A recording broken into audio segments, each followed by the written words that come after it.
미국의 베스트셀러 작가인 벤 스타인이라는 사람이 있습니다. 이분이 다음과 같은 말을 했습니다. 무엇인가를 얻기 위해서 가장 먼저 해야 할 행동은 내가 뭘 원하는지를 결정하는 일이다 라고 말을 합니다. 접수가 되셨습니까? 다시 한번 말씀드립니다. 내가 무엇인가를 얻기 위해서 가장 먼저 해야 할 행동은 내가 뭘 원하는가를 결정하는 것이다. 어떻게 보면 이 말은 마치 말장난하는 것처럼 보여집니다. 그러나 그렇지 않습니다. 이 말은 결국 이런 뜻인 겁니다.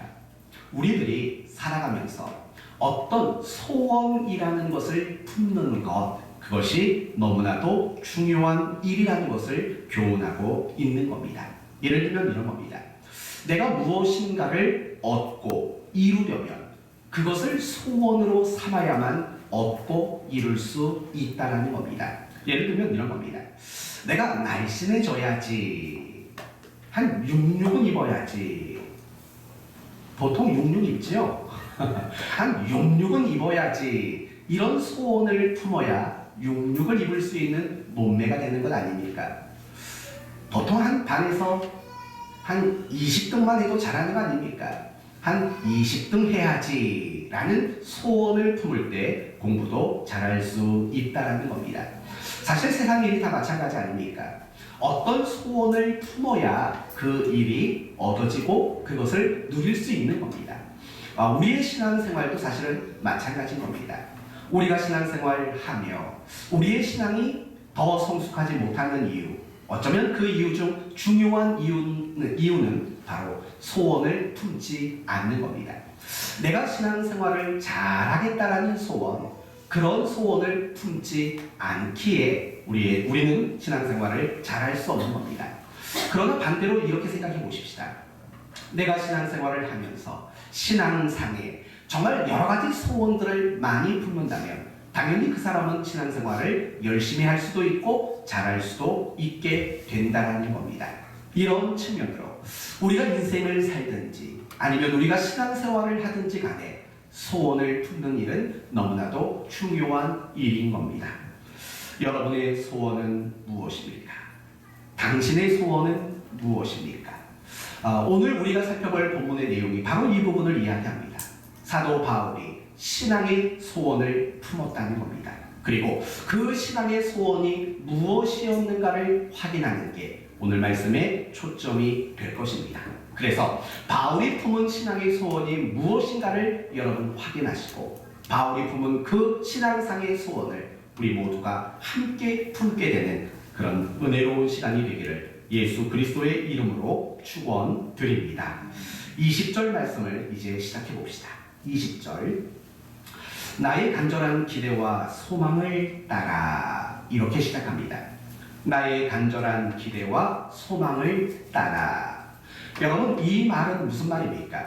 바울은 무엇인가에 대하여 간절한 기대와 소망이 있었다는 겁니다.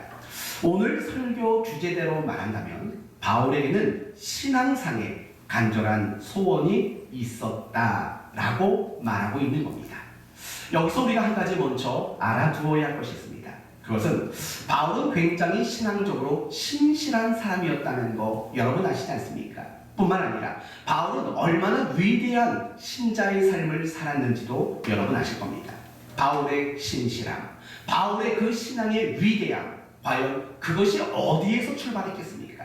그것이 바로 오늘 본문 말씀처럼 바울이 가지고 있는 신앙상의 귀한 소원들, 그런 소원들이 분명히 그에게 있었기 때문에 바울의 신실함도 이루어질 수 있었던 것이고 바울 신앙의 위대함도 이룰 수 있었다는 것입니다.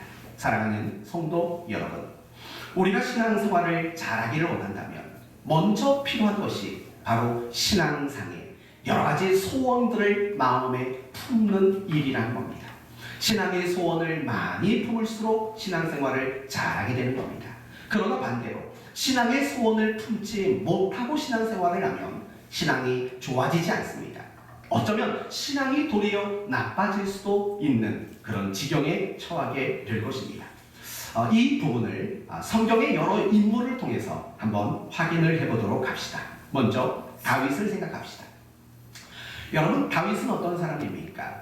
밧세바 사건이라는 죄, 그리고 그 인생 말년에 인구조사라는 죄, 이 두 가지 오점을 제외한다면 성경에서 굉장히 칭송받는 인물이 바로 다윗입니다. 사도행전 말씀을 보면 다윗을 무엇이라고까지 표현하냐면 하나님 마음에 맞는 자다라고 표현됩니다. 옛날 성경에는 합한 자다, 바뀐 성경에는 마음에 맞는 자다라고 표현이 됩니다. 어디 그뿐입니까?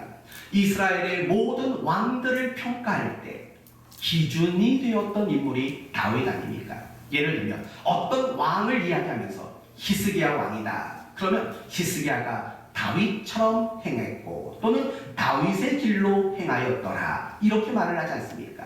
또는 반대로 아합 왕, 이 사람들을 이야기할 때는 다윗의 길을 걷지 않았다라는 식으로 이야기합니다.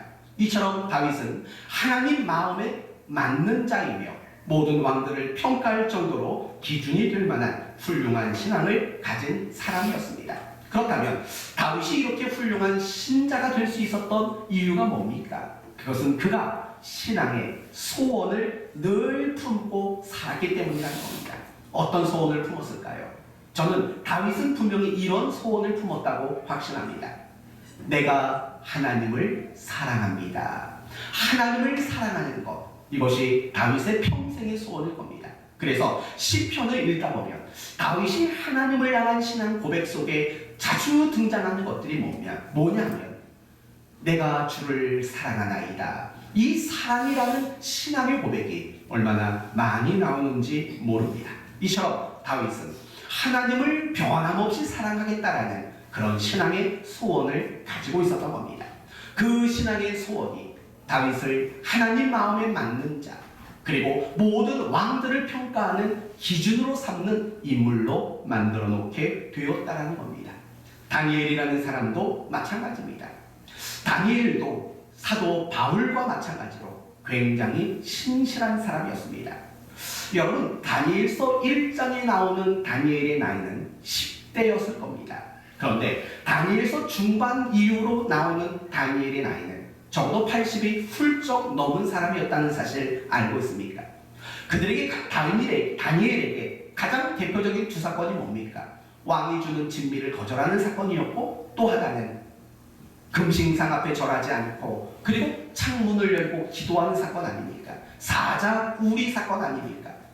이게 하나는 청소년 시대 때며 하나는 나이가 지긋한 노인 시절이었다는 겁니다. 뭘 알 수 있습니까? 그의 신앙이 젊은이였을 때나 아니면 노년에 이르렀을 때나 그의 신앙은 변하지 않았다는 겁니다. 사랑하는 성도 여러분, 그게 신앙의 실력입니다. 잠깐 잘하는 거, 그건 실력이 아닙니다. 잠깐 열심을 내는 거, 그거 진짜 실력 아닙니다. 진짜 실력이란 처음부터 끝까지 그 마음, 그 생각, 그 모습이 변하지 않는 거, 그게 바로 진짜 신앙의 실력 아닙니까? 다니엘이 바로 그런 사람이었습니다. 처음부터 끝까지 그 신앙은 조금도 변하지 않는 신실함을 가진 진짜 신앙의 실력자였습니다. 어디 뿐입니까? 그는 신앙상에 어떤 타협도 허락하지 않았습니다. 목숨이 걸린 문제 앞에서도 다니엘은 타협하지 않았습니다. 어떻게 그런 훌륭한 신앙을 가질 수 있었겠습니까? 그것은 다니엘이 신앙의 소원이 분명했기 때문입니다. 그 신앙상의 소원은 무엇이었습니까? 무엇으로도 자신을 더럽히지 않겠다라는 그런 신앙의 분명한 소원이 그에게 있었기 때문에 다니엘은 그렇게 훌륭한 신앙의 모습을 가질 수 있었던 겁니다. 혹시 이런 생각 드십니까? 목사님, 너무 대단한 사람들만 예를 드는 거 아닙니까? 그래요? 그러면 좀 우리 눈높이를 낮춰봅시다. 베드로를 한번 생각해 볼까요? 베드로는 예수님을 3번 부인한 사람입니다. 그래서 2000년이 넘도록 늘 욕먹는 사람이 베드로 아닙니까? 특히 고난주간만 되면 욕먹는 사람이 바로 베드로라는 인물일 겁니다. 그런데 아십니까?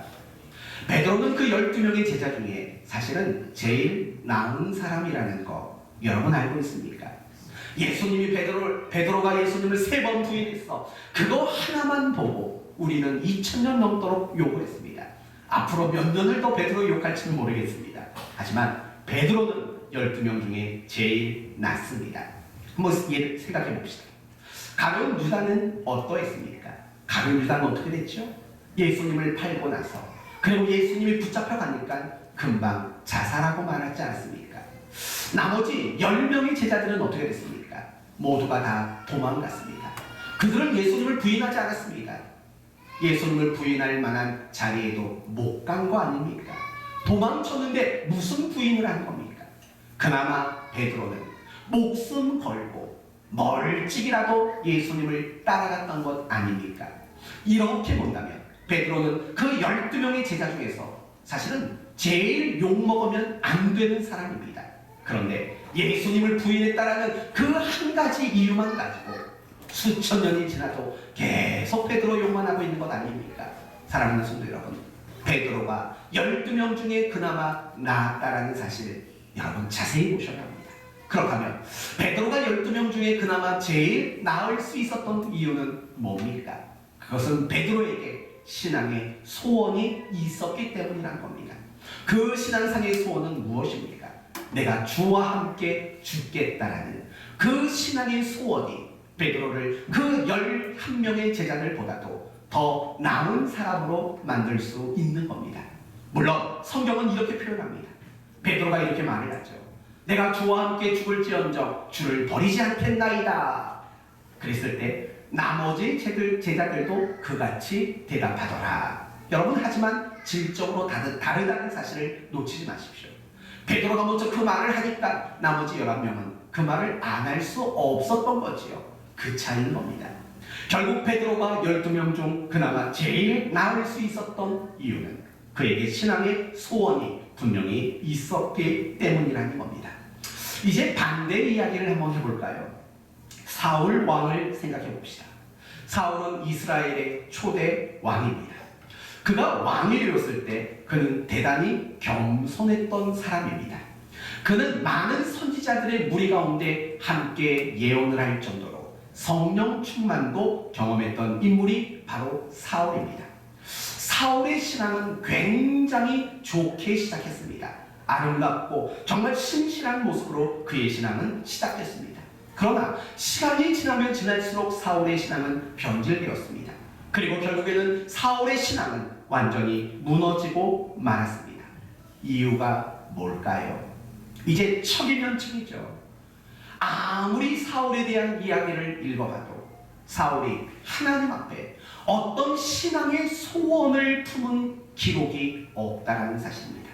비록 그가 은혜를 알고 그가 은혜 가운데 왕의 자리에 올라섰지만 그 이후로 내가 하나님을 위해서 어떻게 살아보겠다, 내가 무엇을 하겠노라라는 그런 신앙의 상의 소원을 사울은 조금도 품지 않았다는 겁니다. 그래서 소원을 품는 게 중요하다는 겁니다. 구약의 왕들을 보면 40여 명의 왕이 등장합니다. 몇몇 왕을 제외하고는 굉장히 악한 왕으로 구성을 받습니다. 그들은 하나님 보시기에 악을 행했고 심지어 그들은 우상 숭배하는 일을 앞장서는 그런 죄악을 저지르기도 했습니다. 이상하지 않습니까? 이스라엘은 하나님이 세운 나라입니다. 거룩한 하나님 백성이 선택하고 통치하는 나라입니다. 그리고 그 나라에는 하나님의 거룩한 임재가 있습니다. 그리고 그런 나라의 왕이 되었다면 어떻게 악을 행할 수 있고 어떻게 우상 숭배하는 일에까지 그들이 무너질 수 있었겠습니까? 이유는 간단합니다. 하나님의 은혜로 왕이 되었지만 그들은 어떤 신앙의 소원을 품지 못했던 겁니다.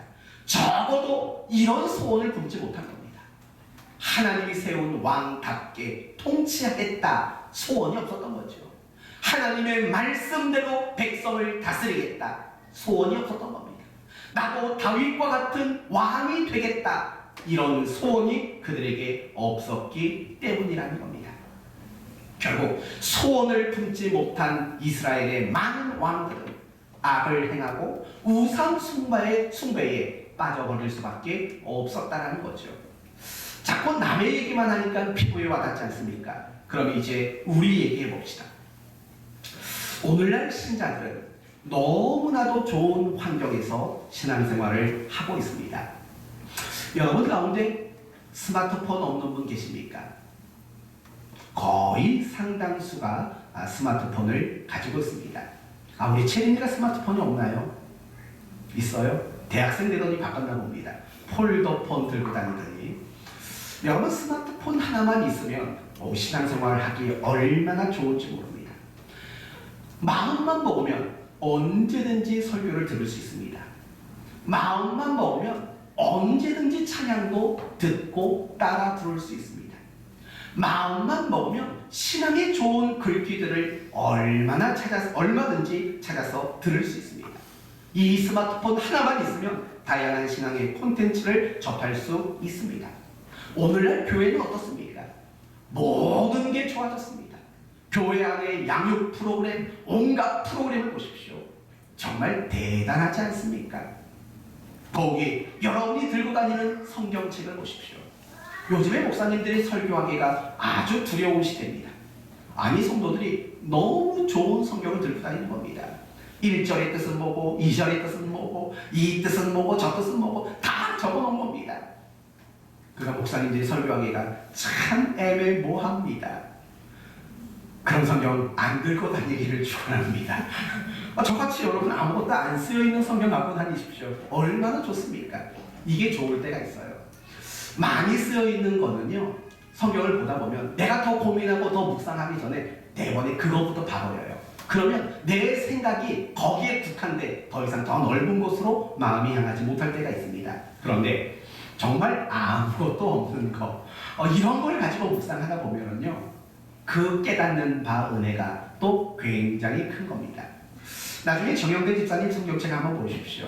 제가 정 집사님 성경책 보고 깜짝 놀랐습니다. 어디 세상에 그런 성경책이 있을까? 막 온갖 색깔별로 하여튼 기가 막힌 성경책을 갖고 있습니다. 그건 봐도 됩니다. 해설이 별로 안 쓰여 있으니까. 아무튼 제가 여러분에게 하고 싶은 말은 그겁니다. 오늘날 신자들 마음만 먹으면 얼마든지 좋은 환경에서 양질의 신앙 양육을 얼마든지 받을 수 있는 겁니다. 그런데 여러분, 이런 생각해 보신 적 있습니까? 한 30년, 40년 전에 신앙생활을 했던 성도들의 모습, 그리고 오늘날 신앙생활하는 오늘날 우리의 모습, 언제 때가 더 신앙이 순수하고 더 신앙이 좋았겠습니까? 비슷비슷해 보이지만 제가 느끼기에는 옛날의 신앙이 더 순수하고 더 열정이 있지 않았나라는 생각이 듭니다. 그때는 어찌 이런 게 있었겠습니까? 교회 안에 40년 전에 제자 훈련이라는 게 있었겠습니까? 어떤 온갖 프로그램들이 있었겠습니까? 없었습니다. 그런데도 그들은 참 귀하고 훌륭한 신앙을 가졌습니다. 하지만 오늘날은 너무나도 많은 것들을 접할 수 있는 환경임에도 불구하고 왜 우리의 신앙은 자라지 못할까? 왜 우리의 신앙에는 늘 변화가 일어나지 않을까? 여러분, 목회를 하는 목회자라면 제일 큰 고민거리가 사실은 그겁니다. 저 같은 경우에는 사랑하는 교회를 11년 동안 섬겼지 않습니까? 11년 동안 설교를 했습니다. 제가 1년에 설교를 550번 넘게 합니다. 대략 600번 잡으면 제가 지금까지 설교를 몇 번 했냐면 6,600번, 거의 7,000번의 설교를 했습니다. 물론 여러분이 그 7,000번의 설교를 다 듣지는 않았을 겁니다. 그래도 꽤 많은 설교를 듣지 않았습니까? 주일날만 나왔다 쳐도 최소한 600번의 설교를 들었을 겁니다. 그렇다면 여러분, 600번의 설교를 들었다면 많이 성장하셨어야죠. 많이 변해셨어야죠. 그런데 왜 변화와 성장이 이루어지지 않을까요? 이유는 과연 뭘까요? 저는 오늘 주제에 관련해서 이렇게 말하고 싶습니다. 말씀을 듣긴 듣지만 그 말씀을 듣고 난 다음에 그 어떤 소원도 품지 못하기 때문이라는 겁니다. 내가 말씀을 듣고 그 말씀대로 나를 고치고 그 말씀대로 살아보겠다라는 신앙의 소원을 품지 않는 겁니다. 오늘만 가지고 얘기를 해볼까요? 오늘 이 시간에 여러분은 말씀을 듣고 있습니다. 그리고 잠시 후에 예배가 끝날 겁니다. 그러면 여러분도 끝나는 겁니다. 여러분이 말씀을 듣고 정말 그 말씀을 여러분의 소원으로 삼는 일을 하지 않는다라는 겁니다. 그러니까 우리가 신앙생활을 10년 넘게 해도 변화가 일어나지 않는 겁니다.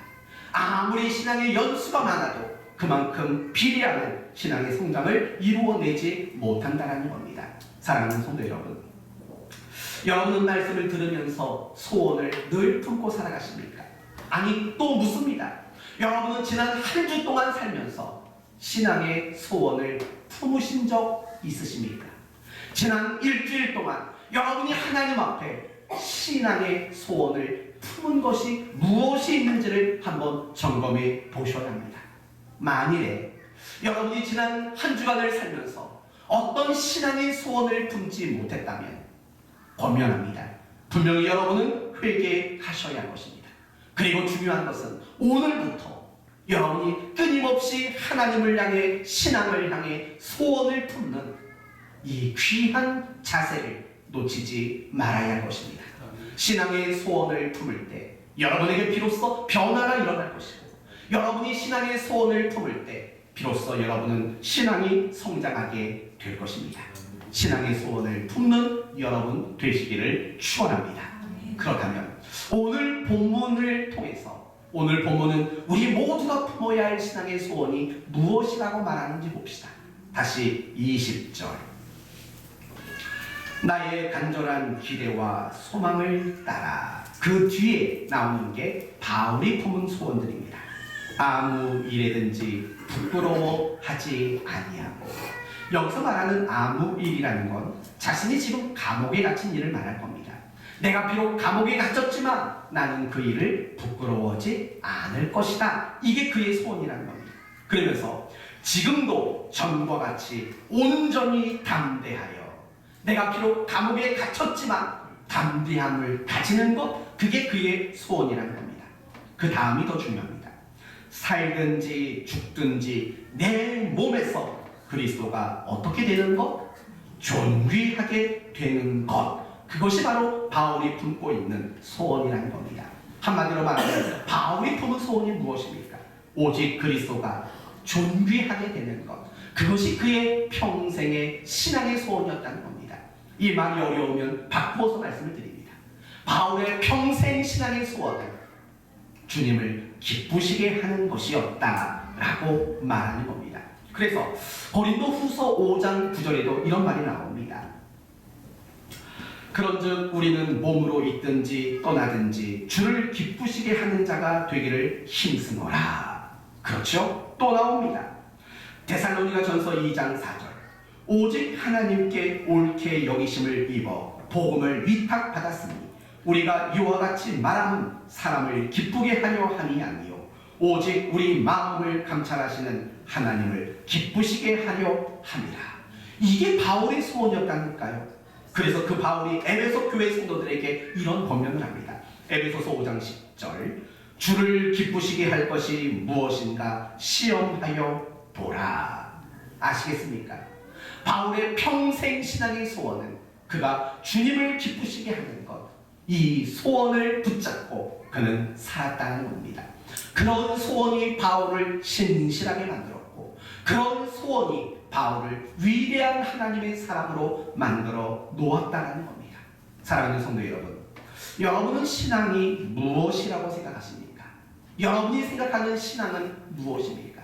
하나님으로 인해서 복을 받고, 하나님으로 인해서 마음의 위로를 받고, 하나님으로 인해서 내가 원하는 것을 얻고, 하나님으로 인해서 어떤 시련도 이겨내는 것, 그게 신앙입니까? 맞습니다. 그러나 그게 신앙의 핵심과 본질은 아닙니다. 잘 들으십시오. 신앙이란 주님을 기쁘게 하는 자가 되는 것이고, 주님을 기쁘시게 하는 삶을 살아내는 것, 이게 바로 신앙인 겁니다. 기억 못 하시겠습니까? 신앙이란 주님을 기쁘시게 하는 자가 되는 것이고, 주님을 기쁘시게 하는 삶을 살아내는 것, 이게 바로 신앙이라는 겁니다. 이걸 반대로 말하면 이런 말이 됩니다. 주님을 기쁘게 하는 삶을 소원하지 않는다면 그것은 아무리 교회를 열심히 다녀도, 그것은 참다운 신앙, 올바른 신앙이라고 말할 수 없다라는 것입니다. 결국 신앙이란 내가 주님을 기쁘시게 하는 자로 나를 세워놓는 겁니다. 신앙의 싸움, 권사님들끼리 싸우는 싸움이 아니고 집사님들끼리 싸우는 싸움이 아닙니다. 신앙의 싸움은 나를 기쁘게 할 것인가, 하나님을 기쁘게 하실 것인가, 이 싸움이 사실은 영적인 싸움이고, 이 싸움이 신앙에 있어서 가장 중요한 싸움이 될 수밖에 없는 것입니다. 물어볼까요? 누구한테 물어보면 좋을까요? 대답이 잘 나올까요? 오늘 기도하신 우리 김효선 집사님 남편에게 묻겠습니다. 왜요? 우리 대기 집사님, 어떤 남편이 훌륭한 남편일까요?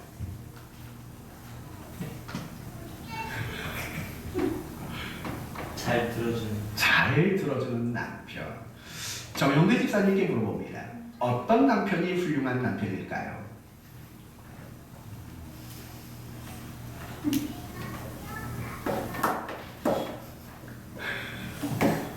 웃지요. 저한테 한 번만 물어봐 주시겠습니까? 저 같은 남편이죠. 아니고요. 정말 훌륭한 남편은 아내를 기쁘게 해줄 수 있는 남편이 훌륭한 남편인 겁니다. 훌륭한 아내도 마찬가지예요. 남편을 기쁘게 해줄 수 있는 것, 그게 훌륭한 남편이죠. 훌륭한 자식은 어떤 자식일까요? 부모를 기쁘게 해줄 수 있는 자녀가 훌륭한 자녀죠. 사랑하는 성도 여러분, 그러면 훌륭한 신자는 어떤 사람일까요? 당연히 주님을 기쁘시게 할 줄 아는 사람이 훌륭한 신자 아니겠습니까? 저는 여러분 모두가 그런 의미로 훌륭한 신자가 되기를 축원합니다. 그렇다면 여러분은 지금 주님을 기쁘시게 하는 소원을 품고 살아가고 계십니까? 이 질문 앞에 여러분의 대답은 뭡니까? 여러분의 마음속에 나는 주님을 기쁘시게 하는 소원이 있다 없다를 여러분은 점검하실 수 있겠습니까? 저는 여러분에게 세 가지로 그것을 점검하는 방법을 알려드립니다. 이것은 여러분의 신앙을 점검하는 기준이 되기도 합니다.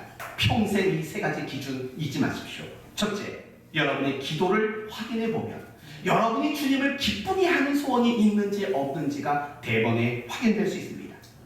여러분의 기도는 무엇을 위해 쓰여지고 있습니까? 이런 겁니까? 하나님의 뜻을 확인하는데, 또는 하나님과 더 친밀해지기 위해, 또는 하나님 앞에 나를 복종시키기 위해 여러분의 기도가 쓰여지십니까? 그렇다면 여러분은 주님의 기쁨을 소원 삼고 살아가는 신자가 맞습니다. 그러나 여러분이 쓰여지는 그 기도가 주로 이렇게 쓰여진다면 아닙니다. 내 소원, 내 만족, 내 행복, 내 기쁨, 내 바램, 이것을 얻어내기 위해 기도만 쓰신다면, 기도를 쓰신다면 미안하지만 여러분의 마음속에는 주님을 기쁘시게 하는 소원이 없는 겁니다. 물론 여러분의 인생에 필요한 것들, 구해야 할 것들 구하지 말라는 게 아닙니다. 당연히 구하셔야죠. 그러나 여러분의 기도가 오직 그것만을 쓰여진다면, 위에 쓰여진다면 여러분은 절대로 주님 기뻐하게 하는 마음이 있을 수 없다는 겁니다. 두 번째, 여러분이 언제 신앙이 흔들리는지 생각해 보십시오. 언제 신앙생활할 때 속상함을 느끼고 언제 여러분의 신앙이 무너지는가를 생각해 보시면 됩니다. 혹시 언제입니까? 이럴 때 아닙니까? 더 거룩해지고 싶은데 거룩하지 못할 때 신앙이 흔들리십니까? 죄를 이기고 싶은데 죄를 못 이겨서 여러분이 신앙이 어려움을 느끼십니까? 더 감사하고 싶은데, 더 원수까지도 사랑하고 싶은데 그렇지 못한 자신 때문에 신앙이 어려움을 느끼십니까? 그렇다면 여러분은 틀림없이 주님을 기쁘시게 하고자 하는 마음이 있는 겁니다. 그러나 여러분의 신앙이 이럴 때 흔들린다면 아니라는 겁니다. 돈벌이가 안 돼서 흔들리는 겁니다. 내가 바라는 일들이 이루어지지 않아서 흔들립니다. 어떤 내 인생의 문제 때문에 신앙이 흔들립니다. 그건 여러분의 마음속에 적어도 주님을 기쁘시게 하겠다라는 신앙의 소원을 갖지 못했다라는 증거가 되는 겁니다. 여러분, 사도 바울을 보십시오. 사도 바울을 보면 성경에 그가 한 번쯤 신앙이 흔들렸던 기록이 나옵니다. 바로 로마서 7장입니다. 바울의 신앙은 걷잡을 수 없을 정도로 흔들리는 내용이 나옵니다. 그런데 바울이 도대체 뭐 때문에 그의 신앙이 흔들렸는지 아십니까? 바로 이런 것들입니다. 내 육체를 이기지 못하는 것, 나의 죄의 본성을 이겨내지 못하는 자신을 보며 그렇게 바울은 신앙이 흔들렸던 겁니다.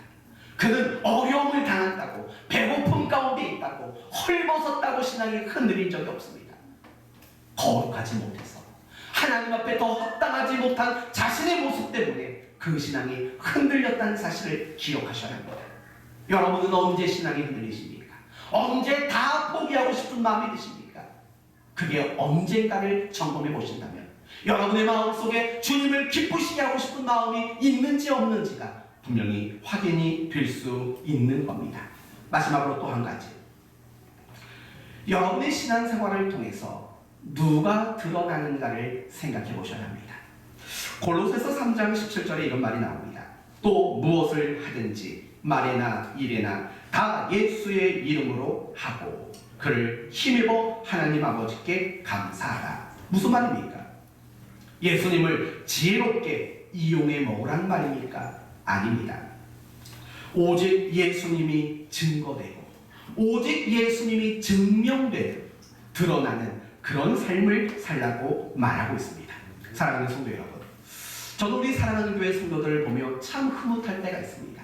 교회를 사랑하고 정말 하나님의 일을 위해 열심을 내는 여러분을 보면 참 흐뭇합니다. 하나 묻습니다. 여러분이 가지고 있는 그 열심을 통해 도대체 누가 증거가 됩니까? 누가 드러납니까? 잘 생각해 보셔야 합니다. 만약에 여러분의 그 열심이 주님을 증거하고 주님을 드러내는 일이라면 여러분은 주님을 기쁘시게 하는 소원을 품고 있는 겁니다. 그러나 반대로 여러분이 열심을 냈는데 날 알아주지 않아서 섭섭한 마음이 드신다면, 나를 왜 몰라주는지 모른다고 답답해 하신다면 여러분은 주님을 기쁘시게 하는 소원을 갖지 못하고 있는 겁니다. 이 세 가지는 여러분이 평생 신앙생활하면서 적어도 일주일에 한 번씩은 여러분을 점검할 기준이 될 겁니다. 나의 기도는 무엇을 위해 쓰여지는가? 과연 나의 신앙은 언제 흔들리는가? 그리고 나의 열심을 통해서 드러나는 것은 무엇인가? 다르게 말하면 내가 열심을 내서 감사가 많은지, 내가 열심을 내서 서운한 게 많은지 그걸 점검해 보면 여러분의 마음속에 정말 주님을 기쁘시게 하고자 하는 소원이 있는지 없는지가 사실은 명확하게 확인될 수 있다는 겁니다. 점검이 좀 되셨습니까? 여러분의 마음 가운데 주님을 기쁘시게 하고자 하는 마음이 있는지 없는지 확인이 되셨습니까? 있다면 그 소원하는 마음을 지키십시오. 빼앗기지 않도록 노력하십시오. 그 주님을 기쁘시게 하고자 하는 소원을 더 키워가십시오. 그러나 만약에 그런 마음이 없었다면 늦지 않았습니다. 바로 이 순간 오늘 이 예배를 통해서 다시 주님을 기쁘시게 하는 그 마음을 품을 수 있도록 노력하는 여러분 모두가 되시기를 바랍니다. 어떻게 하면 주님을 기쁘게 할 수 있을까요? 생각하지 마세요. 여러분이 어떻게 하면 주님을 기쁘게 할까? 마음 품는 것, 소원을 품는 것 자체가 주님을 기쁘게 하는 방법이요, 소원, 시작이 되기 때문이라는 겁니다. 그 마음 하나만 품으십시오. 어떻게 할 줄 몰라요? 괜찮습니다. 여러분이 주님을 기쁘게 하는 마음만 품는다면 주님은 여러분의 마음에 정말 다양한 방법으로 알려주실 겁니다. 그리고 여러분은 주님을 기쁘시게 하는 그 삶을 살아낼 수 있게 될 것입니다. 주님을 기쁘시게 하는 마음, 그 신앙의 소원을 품고 살아가는 여러분이 되셔야 합니다. 마지막으로 한 가지만 보고 마칩시다. 21절. 이는 내게 사는 것이 그리스도니 죽는 것도 유익함이라. 성도 여러분, 우리가 왜 주님을 기쁘시게 하는 이런 소원을 품고 살아가야 합니까? 바울은 이렇게 대답하는 겁니다. 내게 사는 것이 그리스도니, 내게 사는 것이 그리스도다 라고 말합니다. 이 똑같은 구절을 더 자세히 풀어놓은 성경 구절이 있습니다. 그게 바로 갈라디아서 2장 20절입니다. 한번 넘어가 봅시다. 갈라디아서가 어디에 있는지 아시죠? 앞에 있습니다. 갈라디아서 2장 20절 304면에 있습니다. 갈라디아서 2장 20절 마지막으로 한번 읽어봅시다. 시작. 내가 그리스도와 함께 십자가에 못 박혔나니 그런즉 이제는 내가 사는 것이 아니요 오직 내 안에 그리스도께서 사시는 것이라. 이제 내가 육체로 앞에 사는 것은 나를 사랑하사 나를 위하여 자기 자신을 버리신 하나님의 아들을 믿음 안에서 사는 것이라. 아멘. 똑같은 말을 자세히 설명해 놨습니다. 결국 이겁니다. 주님이 우리를 위해 죽으셨습니다. 그래서 우리에게 생명과 새로운 삶을 주셨습니다. 주님이 핏값으로 우리를 사셨다는 겁니다. 그래서 주님이 우리의 인생의 주인이 되셨다는 겁니다. 주님이 우리를 구원하시고 우리의 주인이 되셨기 때문에 내 삶의 모든 이유와 목적은 주님만 되어야 한다. 이게 갈라디아서 2장 20절 말씀에 의미하는 바인 겁니다. 성도 여러분, 그리스도인이 되었다는 말의 의미가 뭔지 아십니까? 종교가 기독교라는 정도가 아닙니다. 교회 다니는 사람이라는 말도 아닙니다. 성경은 하나님의 말씀이라는 것을 믿는 사람도 아닙니다. 예배 드리는 사람이 아닙니다. 그리스도인이라는 말의 핵심은 내가 그리스도에게 속한 자라는 뜻입니다. 내가 예수 그리스도를 구주와 주인으로 고백한다라는 말의 의미인 겁니다. 다시 말하면 그리스도인이란 내가 예수 그리스도만을 내 삶의 이유와 목적으로 삼는 사람, 그게 그리스도인이라는 뜻인 겁니다. 이걸 반대로 말하면 이겁니다. 더 이상 내가 이유와 목적이 되는 삶을 거부하고 그것을 반대하기로 서약한 사람, 그게 바로 그리스도인이라는 말의 진정한 의미인 것입니다. 여러분에게 묻습니다. 여러분은 그리스도인 맞습니까? 교회 다니냐고 묻는 게 아닙니다. 종교가 기독교냐고 묻는 게 아닙니다. 성경책을 가지고 있냐고 물어보는 게 아닙니다. 예배를 드리냐고 묻는 게 아닙니다. 여러분의 삶의 이유와 목적이 내가 아니고 오직 주님뿐이라고 고백하냐고 여러분에게 묻는 겁니다. 다시 물어볼게요. 정말 그러면 그렇다고 아멘으로 대답하고 그렇지 않으면 아멘하지 마십시오. 여러분은 그리스도인이 맞습니까? 그렇다면 여러분이 주님을 기쁘시게 하는 소원을 품는 것 너무나도 당연한 이치 아니겠습니까? 사랑하는 성도 여러분, 우리는 그리스도인입니다. 더 이상 내가 내 삶의 이유와 목적이 될 수 없습니다. 오직 나를 위해 죽으시고 나를 위해 구원하신 예수 그리스도, 오직 주님만이 내 삶의 이유고 내 삶의 목적이 되어야 합니다. 그게 내가 주님을 기쁘시게 하는 삶을 살아야 할 가장 당연한 이유인 것입니다. 그리고 여러분이 주님을 기쁘시게 하는 그 삶을 살아가는 것이 감사요 영광이라는 사실도 잊지 않는 여러분 모두가 되시기를 바랍니다. 오늘 말씀을 마칩니다. 하나님은 항상 우리에게 소원이라는 것을 주셔서 일하시는 분이십니다. 그런데 우리는 하나님이 어떤 소원을 주실 때마다 그 소원을 외면할 때가 많습니다. 이제 더 이상 그렇게 하지 마십시오. 여러분의 마음에 하나님을 향한, 주님을 향한 신앙의 소원을 많이 품으십시오. 무엇보다도 여러분이 품어야 할 소원이 있다면 주님을 기쁘시게 하는 자가 되는 이 소원을 품게 되기를 바랍니다. 왜냐하면 주님만이 내 삶의 이유와 목적이신 분이기 때문입니다. 그래서 앞으로 누군가가 여러분에게 당신의 소원은 무엇입니까? 물을 때 제 소원은 살아도 죽어도 주님을 기쁘시게 하는 것입니다 라고 대답할 수 있는 여러분 되시기를 바랍니다. 그래서 그 소원 품고 그 소원 이루며 살아가는 여러분이 되시기를 예수 그리스도의 이름으로 축원드립니다. 아멘.